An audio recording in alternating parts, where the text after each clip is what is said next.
You're looking very happy, Harry. Shouldn't I be? Yeah, I suspected that you're going to be quite pleased when we started recording today. I watched it until 4 a.m. Come on. It was one of the greatest test matches of all time, I'd say. People have drawn parallels with the Edgbaston 2005 test, and that was like a unfinished business for the Aussies. And yesterday, I can't believe it. Hey, but first of all, do you like the thumbnail that I created? Aside from the terrible picture of me, I'm going to have to get you some new pictures to start Yeah, going well, on there you these go. thumbnails. Do I agree with Cummins destroys England? Ultimately, he was the one who got you over the line. He bowled very well earlier in the match as well. There's an argument for him to be man of the match, I think. And actually, going back to your earlier point about the comparisons of Edgbaston 2005, while there were plenty, for me, going into the start of play yesterday, it reminded me more of Headingley 19, where there were runs to be had, but it was going to take the team pulling together throughout the Mm. course of the day. And once the weather improved in the afternoon, they started playing and wickets were tumbling. It really did become like that Stokes innings where it just needed someone to stick around. And ultimately, that was Cummins in the end to hit those runs. Those 2 sixes off Joe Root, that was where they really put the foot down. Until that point, Australia was struggling. Like every ball, I felt, oh, something's going to go wrong. Yeah, it could have gone either way. And watching the highlights, they had at the bottom like 7.5 overs until the end of play or whatever the number of overs was. And there was, oh, are Australia going to try and bat for the draw here? And then Cummins No, steps down and yeah. puts Root back over his head twice. So, yeah, that was a captain's innings. It was really impressive. And it was a great finish. As you said, one of the all time great tests. It was classic. Okay, hindsight is great. Now, a lot of people are raising questions because obviously, what's the saying? Success has many fathers, failure has none. Let's look at the whole test match. Ben Stokes, first time in the history of test cricket, declaring on day one. Obviously, he would have thought about the weather's going to play a huge role. It did play some role, but in the end, it wasn't that much. We thought that the whole of day 5 would be a washout, but it didn't turn out to be that way. So, where do you think, being an English cricket fan, being a fan of Bazball, and how this new brand of cricket that England have been playing. And I'm going to ask you about Ben Stokes' post-match comments as well, where he was like, as though the sole responsibility of saving Test cricket relies on him. Like, oh, we're doing this to what? To make it exciting? Putting that aside, overlooking the whole Test match, where do you think Ben Stokes went wrong? I genuinely believe that when Usman Khawaja got out, and it was horrible to watch, they could not get runs out of anywhere. And Joe Root ended up bowling, I don't know how many overs he ended up bowling. And I was like, hang on, this is supposed to be a part-time bowler because Moeen Ali had a sore finger. And then I think he did end up taking Carey's wicket after dropping him. It was a couple of overs Twice. earlier, which was a very similar.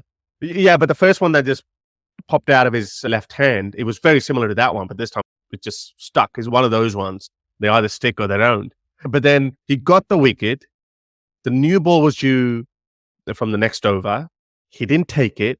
Although I know the commentators were criticizing him, but we all know that the new ball is harder. It's going to bounce more. It's going to fly off the bat better than the old ball. So those reasons might have played a part in his decision to not take the new ball when it was due. But I think Joe Root bowled one too many. What do you reckon? Where did he go wrong in the end? I worked from the back there. So, yeah, that Joe Root, did bowl one over too many. He was bowling at the time. He just got Carey. And that's one of those instincts as captain. He'd already bowled Joe Root. Some people might not do that. And he got the wicket of Carey. So something had gone right for him by bowling Joe Root. But yeah, that's a captain's instinct. Sometimes they come off, sometimes they don't. But yeah, And when going they back do, to then everyone applauds them. And then when they yeah, don't, then everyone criticizes them. It's just one of yeah. those things. But yeah, going back to I guess you could even go back to before the test and when it was the talk of the pitch was that it was going to be a flat road that was going to favour batters. Did England need to ask for those pitches this summer? Arguably not. They're a good batting team. They don't need. They can still play the moving ball. They can still play Mm. spin bowling. Yeah, the pitch, the Edgbaston pitch did not suit the bowlers that England picked, and they weren't really to know just how bad the pitch was before play. But that was one of the things that I'm wondering if they're reconsidering the pitches going forwards for the rest of the summer. Because Broad and Anderson and Robinson as well, toiling away really hard bowling short on the fourth and fifth days of a test. That takes a lot out of a bowler. Those Mhm. bowlers, like, they've got a 10-day rest now, but in games 2 and 3, I think there's only 3 days between those tests. So that's something they're gonna have to, think about going forward. And then, just on the declaration, personally, I had no problem with the declaration whatsoever. It was a good aggressive sign of intent, having 3 or 4 overs to go at Warner and Khawaja while the lights are on, or when it was getting dark. Yeah, absolutely fine. Especially We've got when them two have been struggling in the English Yeah, exactly. conditions. And England's just put almost 400 on the board in one day, going at five-ish, fives and over. Yeah, the declaration. Maybe people would have said, people did say, sorry, keep Joe Root in, like he's batting well. But in the end, if Joe Root had stuck around, say, with the tail for another hour, maybe even another 2 hours the next Into morning, the second day, into the first session second of the day, second day, yeah. takes time out of the game, and the result wouldn't have been possible yesterday. Yeah. There wouldn't have been that time in the game for that sort of finish. I was thinking that it's actually a double-edged sword. Yes, the game moves forward a lot quicker than the traditional sense, but it does not necessarily favor the batting side that gets quick runs, because at the end of the day, they open themselves up to bowling for longer periods of time, because Australia did not change their strategy. They scored at 3 runs and over. At times, it dropped below 3. So Australian batters spent more time in the middle, whereas the English bowlers spend more time in the field. Yeah. I think over the course of the summer, England will rotate bowlers to counteract that. But that's the whole idea of batting fast with a high strike rate, is to make enough time in the game for your bowlers to take 20 wickets. It didn't quite come off yesterday. They got 18 wickets. If it had a come off, then we obviously would be talking about the declaration a bit, but not looking back on it. Funnily enough, it's an interesting point you made. Sorry to interject, but Australia also only took 18 wickets, but Yeah. Australians are the winners. So you would argue that, okay, so Ben Stokes was in the driving seat and then it didn't pay off for him. So he took the chances, he called the shots, but it didn't Yeah. pay off. I think after the first innings, when we got Australia out, we had a lead of 7 runs. England would have been delighted with that, because especially when Khawaja was motoring along on the second day, it looks like Australia were going to be posting 450, 500 at least. So in that respect, the declaration was fine. But it's only now, once the game was so close, people were saying, "Oh, Root could have got another 50, like that we wouldn't have lost." But No, but the whole idea of batting first is to, it's to get runs on the board, isn't it? yeah, the batting side that's batted, they would want to end up with at least 50 plus lead. That didn't happen. So obviously, the main damager there was Usman Khawaja's 140. I think he deserves that man of the match title. Yeah, I guess Yeah. you could argue for Paddy Cummins as well, because without his bowling in the second innings. I have a lot of reservations against his captaincy, but at the end, if you win, then you can't really criticize them because it worked for him. But the kind of defensive cricket that Australia played, especially in the second innings as well, like they were starting with 4 fielders in the deep. That just doesn't make any sense, especially when you're only 7 runs behind. But then England lost a couple of quick wickets, and then Australia kept nagging away. They kept taking wickets. Throughout the test match, I would say Australia was always a little bit behind. They were always a little bit behind, even when Alex Carey got out. I think WinViz was saying something like they were giving Australia only like 20% chance and 70% to England. But it was only towards the end, when there were like 17 runs needed. That's when I thought, oh, hang on a second. Might have a bit of a chance here. But I think, as Ricky Ponting said, that whoever wins is going to be a famous victory for whichever team wins. Jimmy Anderson, he didn't bowl for a very long time in the second innings. Do you think something was wrong with him, or just the pitch didn't suit his style, or he's too old? I think fitness-wise, I think he's probably okay at the moment. We know he can't bowl as many overs as he did 10 years ago. But yeah, the pitch definitely didn't help him. And so yesterday afternoon, when play resumed after the rain delay, when he was bowling then, he wasn't getting a huge amount of movement, and that's because the sun had come out and Australia actually got ideal batting conditions. Yeah. But by his standards, I he would had say a ideal. poor But game. so very quickly on your point as well, hold that thought. But also speaking of the pitch, because I heard some people saying that when the sun came out, Australia did get the best conditions. But that old ball, though, didn't you notice it was staying abnormally low? Like it was hitting the bottom part of the bat, even of Usman Khawaja. And that's why everything looked very dangerous. And I think that played a critical role in Ben Stokes not opting for the new ball. So I don't think the pitch was easy. It was still a fourth day pitch. I'll have to take your word for that because I wasn't able to watch the full day's play. I've only Okay. seen the highlights. But yeah, it wasn't a fantastic pitch for bowlers. But Jimmy didn't have a great game. I suspect he'll be rested for Lords. They'll probably be looking to bring Mark Wood in, and I suspect Chris Wokes as well. Chris Wokes has an amazing record, Lords. Why So wasn't he picked? Chris Wokes, he's not been in favour too much since the last Ashes. He's a pretty handy bat as well. Yeah, he's one of only 3 men who are on all 3 honours boards at Lords as well. So For his batting.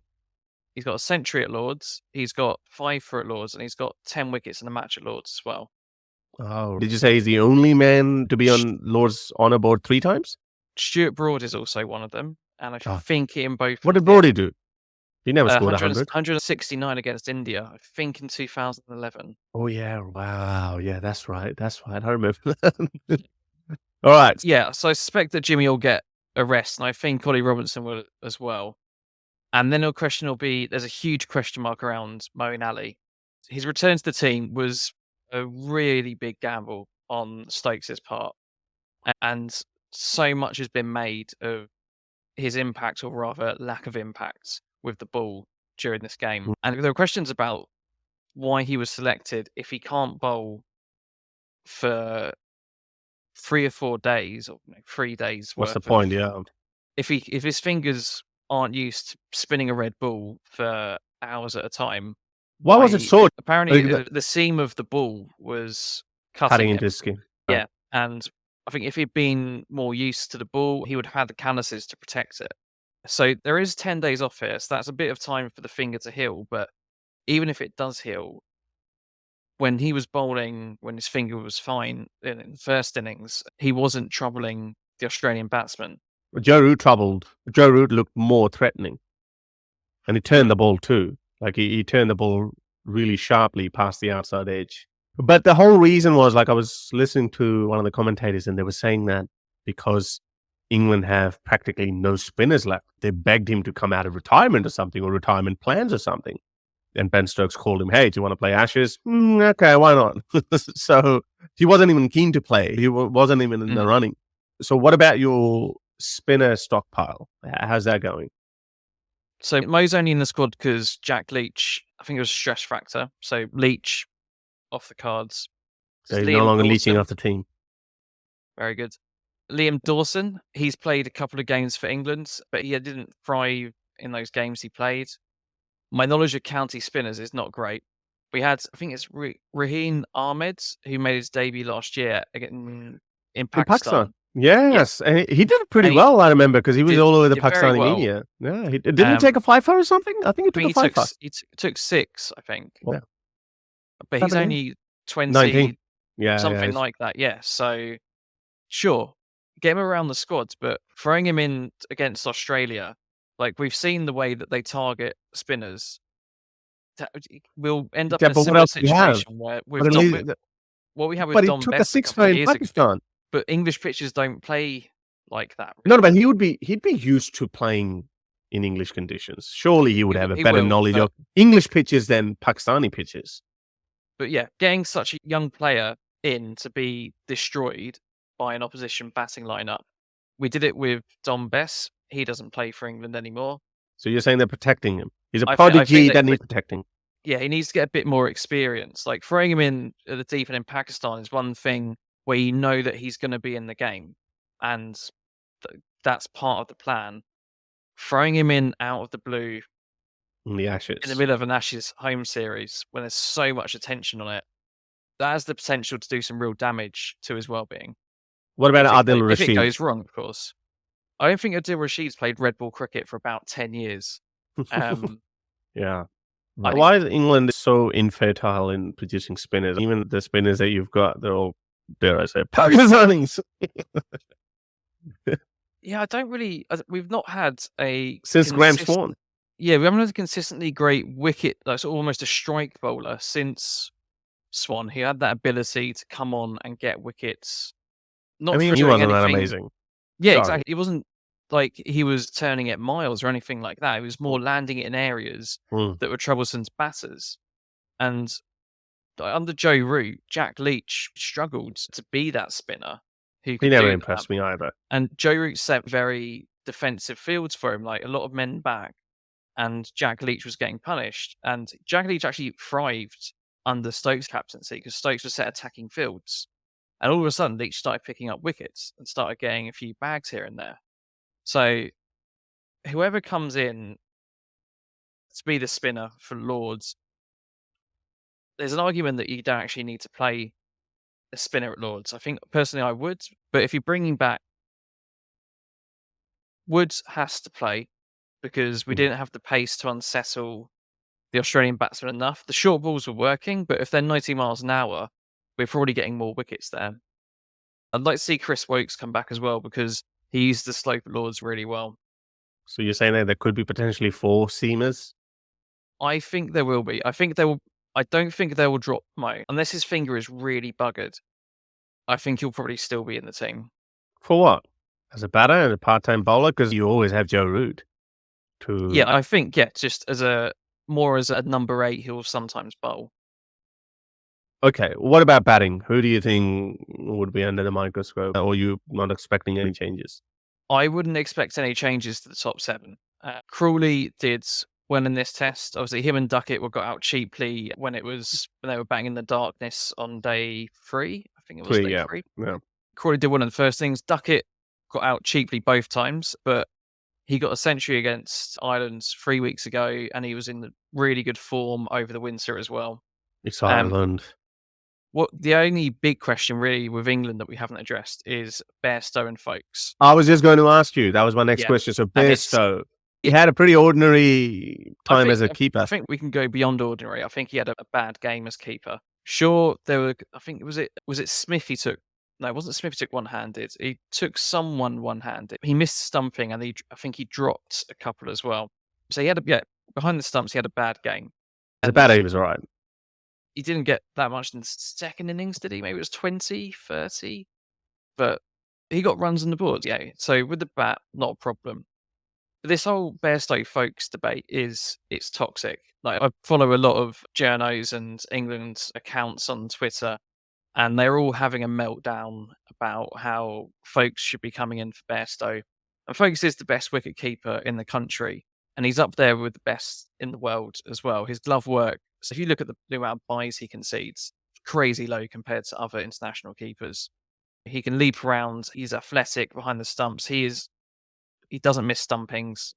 But I don't think they'll drop Bairstow for Lords. They will keep him, and I don't think they'll change Crawley or Duckett either.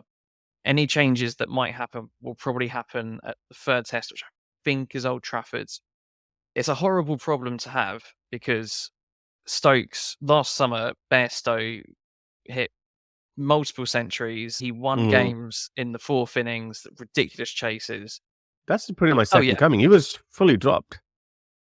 Yeah, so Stokes wants to end his team, and unless one of the other batters picks up an injury, it's hard to see there being room for Folkes in the playing team. What about Joss Butler? Has he retired from Test cricket or something? He left the Ashes midway through in 2021. I think it wasn't after Melbourne. Anyway, so I think because his partner was giving birth, he just had an awful run of games behind the stumps. He never really got going either as a batter or as a keeper. And similar to Bairstow in a way, he was picked as keeper because more of his ability with the bat than his ability with the gloves. But he does play baseball too. In one-day cricket, but he never really got going in the Test matches. The red ball he seemed to struggle with. So, Folkes versus Bairstow, but you're sticking with Bairstow. Okay. For the time being, yeah. Okay, and Jimmy Anderson might be out Wokes will be coming in. Sorry, Wokes could be coming in, but Mark Wood is definitely in. I think that's I what they would were pretty think much so, yeah. saying before this test match as well, that we're going to bring him in at some stage. But looking at Jimmy Anderson's performance, I think he probably is the weakest link. With the Aussie side, what do you reckon? Are there going to be any changes though? Like the top 3 batters in the world had an absolute zero contribution. They all failed. Head got a few runs in the first innings, didn't he? Yeah, he made a 50, sorry. But in the second innings, like 3 quick wickets, Australia's down, and then Scotty Boland did well as a night watchman, and he got him over the line. Got out pretty early at the start of play on the 5th day. This should be a quick one, actually. The only change Australia will make, I suspect, is bringing in Mitch Starc for Scott Boland. Scott Boland didn't have a great game with the ball. I know he got a couple of wickets, but England went after him, especially Joe Root yesterday. But it was clear that Boland was the one they were targeting. Maybe it's because he's not quite as fast as Hazelwood or Cummins, and because of his consistent line of length, you know where he's going to put it. That's why Joe Root was able to reverse paddle sweep him for 6 and 4 right at the top of the day. So yeah, I suspect Boland will be out and Starc will be coming back in. I think the team will remain unchanged. It's funny that you say Mitch Starc for Scotty Boland. I was thinking Mitch Starc for Joshy Hazelwood. Hazelwood didn't really do that well either, and I think he was pushed in to the side because of his reputation. And if you remember, there was a big debate. He threw a hissy fit about not being picked for the test match against India. And now they're just like, okay, this is Joshy Hazelwood we're talking about. So they got him in. He did not impress me at all. Yes, Scotty Boland took 1 wicket in the first one, 1 wicket in the second one. But so did Josh Hazelwood. He also took only 1 wicket in the second innings. I think he took 2 in the first innings. That's not that much of a difference. And Scotty Boland is a handier bat than Josh Hazelwood is a proper number 11. And he kind of got Australia out of trouble in the second innings too as a night watchman, as I said. So I would say Mitch Starc in for Hazelwood. So that's the only change that I'm expecting. I think the rest will remain the same, even though Warner, again, I think Warner got unlucky. He did end up getting 36 runs. So technically he was a 3rd highest scorer for the second innings. If it wasn't for Pat Cummins' 40, he would have been the 2nd highest scorer. But other than that, you can't drop Travis Head. Obviously, he's good. He's been good. The other big 2, Labuschagne. This is the biggest dip we've seen from Labuschagne, especially after the kind of high that he had when he first burst onto the scene. And Steve Smith, he scored 100 in the test against India. So obviously, Smith is not going anywhere. So I think the batting will remain the same. Everyone would be watching Warner a bit more closely. I think the time's running out for him. But the only one change that I'm expecting is Mitch Starc in for Joshy Hazelwood. But you heard it, guys. Jono here reckons Mitch Starc in for Scotty Boland. But either way, it's going to be a thrilling test match. And I can't wait. And I don't know why they always do this. They put a huge gap between the first and second test. But then the rest of the test matches are just so tightly packed. You said the next test match is like a week and a half away now? I think it's 10 days' time. In the interim, the Women's Ashes starts on Friday. There's only 1 test in the Women's Ashes. It's complemented by 3 ODIs and 3 2020. So the test will start on Friday. So I think not only are they giving the men's players a break, they're also giving space. They can focus on women's cricket. Yeah. Okay. Guys, we need everyone to support the women's cricket as well. Obviously, it's going up. It's getting better and better. It was a few years ago, the Women's World Cup in Melbourne. That's right. Yeah. They were going for 100,000, but I think they got pretty close. They did sell out the MCG. It was March 2020. They sold it out. Yeah. But yeah, with Meg Lanning out, it's definitely going to be a more competitive series this time around. Australia have been just by far the best side in the world for the last 6 or so years. And there hasn't really been any competitiveness in the Ashes in that time.